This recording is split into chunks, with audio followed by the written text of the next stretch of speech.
So, good day guys. Andito ako ngayon. Papunta ako ng Balanga. Bila ako ng stocks. So, yun nga. 2 days kaming... Hindi pala. Parang 2 nights. Hindi. Ano ba? Hindi. Isang araw lang. Oo, parang isang araw lang. Na wala kaming power kasi meron kaming mga miscalculation sa bills. Pero nakabayad na rin naman agad. Kaso, okay na bukas. So, yun. Dahil nga sa ganun, nagkaroon na kami ng malaking adjustment sa sa cash. Pag-handle ng money, ako na muna. Ngayon, papunta ako ng Balanga kasi may malaking blessing si God today. Thank you, kung mapapanood mo to. Thank you sa'yo. Uh, SK Chairman na outside. Boss Jello.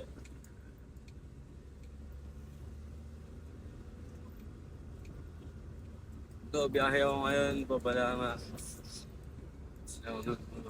Kasi 3 yung need ko na time kung kailan tapos na dapat yung order. Time check 8 a.m.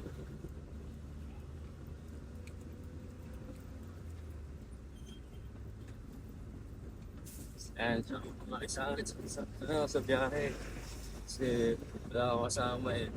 Marami na usap din. So yun, 150 pieces nga pala yung order nila. Kaya kailangan mo sila card natin.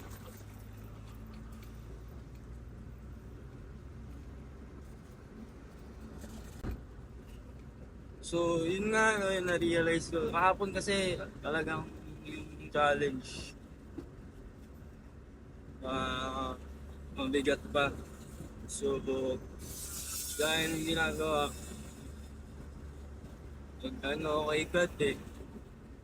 Hindi ako ng guidance, saka lakas pa, saka ng sign. Yun, binigay nito. Binigay niya yung first day na magre-rebuild ulit namin.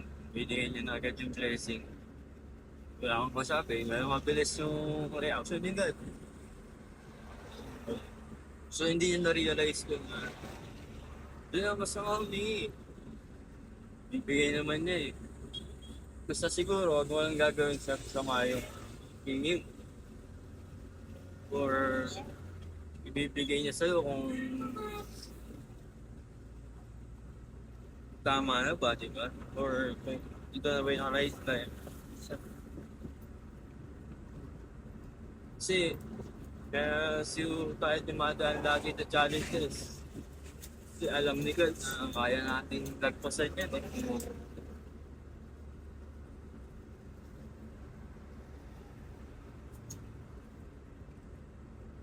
Since nalulog yung business, sobrang dami din talagang challenges na tumaan. Pero sabi nga, tutampayan yung problema yun. Solusyonan mo agad. Yun yung ginagawa natin.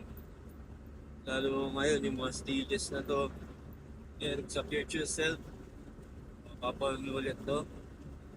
Ibahan tayo sa mga ganitong problema, nalagpasan natin yung mga ganitong problema. At lalagpasan pa natin yung ganitong problema para dun sa pangarap. Maging better, maging maganda yung future. Para sa akin, para sa mga bata, para sa pamilya din.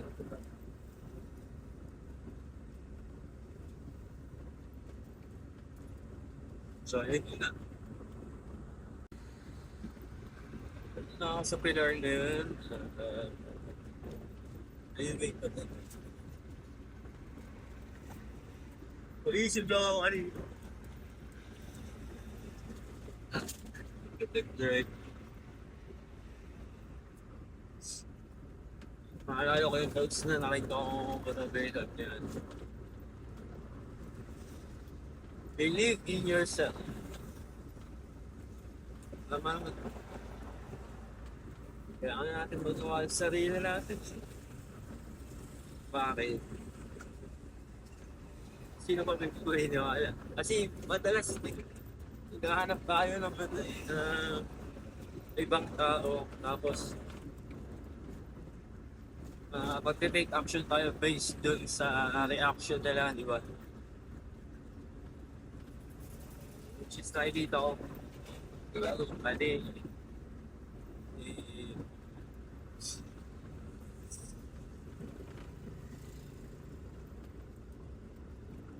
unang dapat, select pala rin ng level.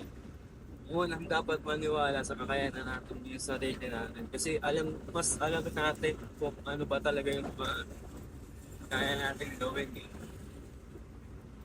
Di ba? Yun lang. Yun lang din yung lagi kong nare-remind pag minsan nagda-doubt na ako sa... kasi madalas nung nasa paligid ko, nagda-doubt na sa akin. Siyempre nag-fail ka. Uh, nakita nila, naging successful ka. Time. Or may ginawa ka, naging successful ka sa ginawa mo na yun. Tapos nung nag-fail ka na sa ginawa mo na yun, nagda-doubt na sila, parang pinanghihinaan nila ng loob. Ngayon, minsan hindi mo maiwasan kasi ako, hindi ko maiwasan sa sarili ko na lalo pag na-apotan sila na nakakaawa ka naman, gano'n, mga ganito mo. Pero may sumasagi pa rin sa isip, hindi, kaya ko yan. So, pero kasi nga, lagi silang gano'n, laging negative yun na sila sa'yo. Nadadamay ka na rin. Kaya minsan, naisip ko talaga na, di, kaya ko talaga. Maniniwala talaga ako sa sarili ko. Ganun din, ganun. So, sabi ko, tama nga din yung kasabihan nila na yun na believe in yourself talaga. Kasi wala eh.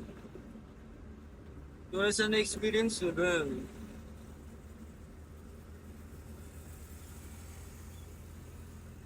So, sana, din, sa future self, buti na lang maniwala ka sa sarili mo. Buti na lang, maban ka. Kasi kung nagpadala ka sa mga sinasabi ng mga nasa paligid, wala, hindi tayo makakarating na saan. Dapat yan.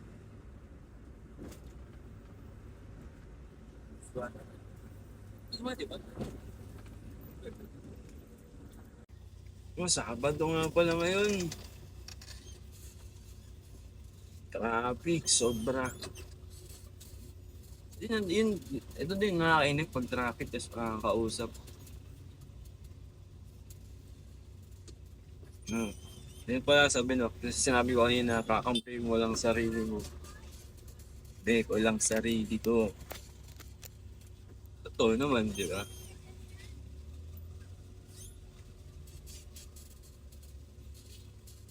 Pangakampi mo. Kasi pag nag-away kayo ng sarili mo, na paano na? Sus, naganda ng envy oh. Naloko na pag ganun. Sarili mo na lang, nakaaway mo pa. Aray ko.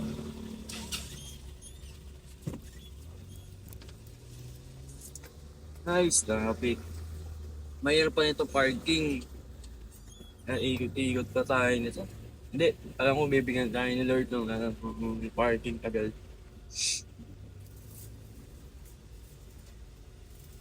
Lord, bigyan kami ng parking ha.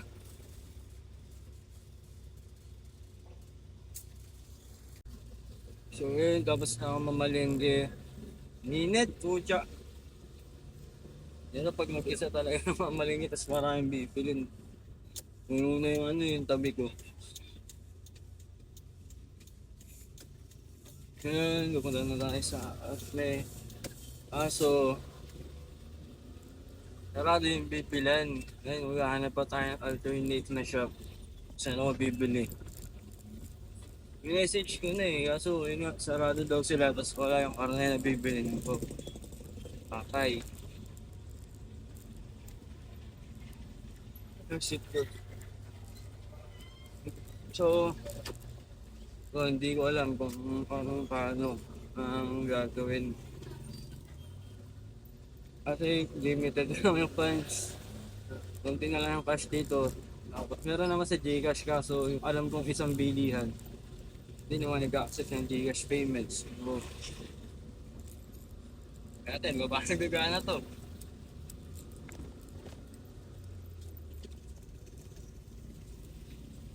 Late na siguro, mga night na 10 o 11 na ba? Tagal sa palengke tapos wala pang aircon tong multi-cab. Pero at least okay lang kaysa nakamotor, di ko mabibili lahat to kung nakamotor ako.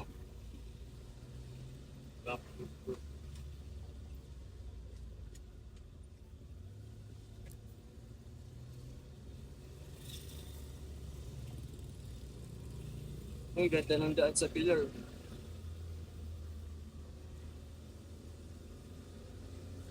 Yung sa camera. Lang, biglang luminig ko si Kuya. So, update na lang ako mamaya kung anong karne yung bibili ko. Kung nakabili na ako ng kailangan na karne.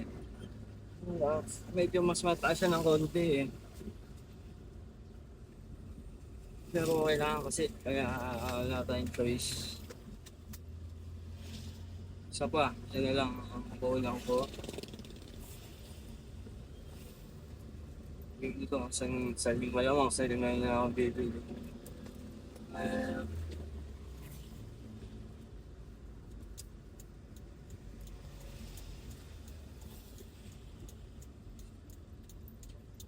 guys, kumaya na lang, doon lang makita sa limay.